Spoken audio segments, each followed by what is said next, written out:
Hi hello అందరూ ఎలా ఉన్నారండి, బాగున్నారా?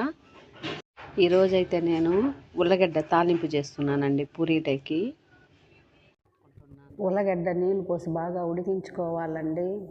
కొద్దిగా ఆయిల్ వేసానండి, ఆయిల్ వేడెక్కింది.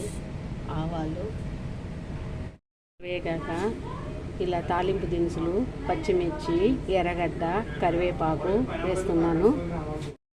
ఆవాలు వేగిపోయినాయి, ఇప్పుడు ఇవన్నీ వేసేస్తున్నాను. ఇప్పుడు ఎండుమిర్చి, తెల్లగడ్డ వేస్తున్నాను.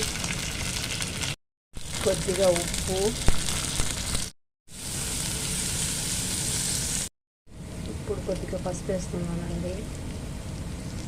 ఉల్లగడ్డ అయితే నేను చిన్న చిన్నగా ఇలా కట్ చేసేసాను. మీరు కావాలంటే స్మాష్ చేసుకొని వేసేయండి. ఇప్పుడు ఉల్లగడ్డ వేస్తున్నాను.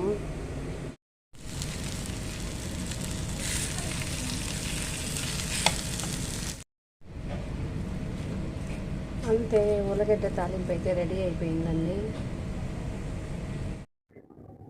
టేస్టీగా ఉండే ఉల్లగడ్డ తాలింపు రెడీ అయిపోయిందండి. మీరు కూడా ఇలా ఒకసారి తయారు చేసుకొని ఎలా ఉందో తెలియజేయండి.